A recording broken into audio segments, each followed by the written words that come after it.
Good evening, and thank you for joining us on this Friday night, Veterans Day. Tonight, we come on the air with severe weather impacting millions of Americans. Post-tropical cyclone Nicole is unleashing torrential rains across the eastern half of the country. The storm, which made landfall as a rare November hurricane, caused unprecedented structural damage along Florida's Atlantic coast. Heavy rains with possible flooding is tracking from the central Appalachians to New England later tonight and into Saturday.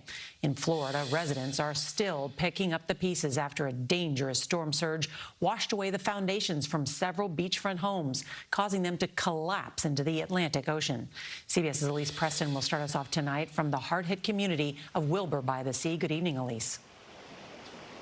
Good evening, Nora. A giant hole is all that's left where the back half of this family's property once stood.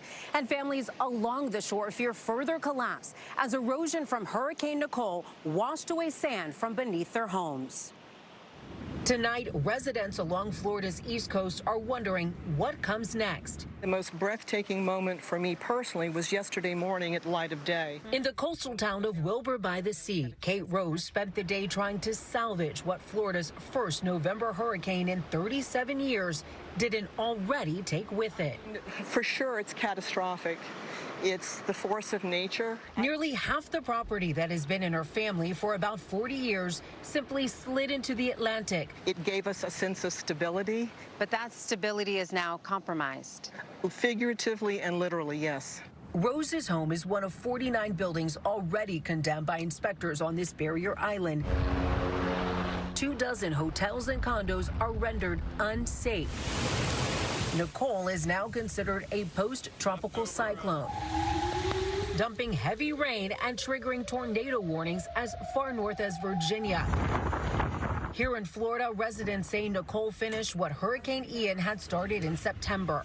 Already weakened storm walls finally washed into the ocean. Storm erosion undermined the foundations of scores of waterfront homes. We're not going to let this be the end of it. Rose and her family won't be able to live here anytime soon.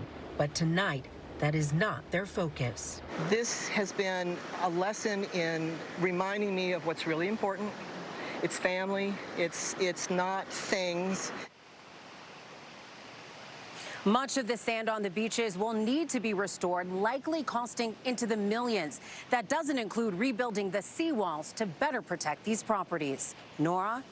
Elise Preston, thank you so much.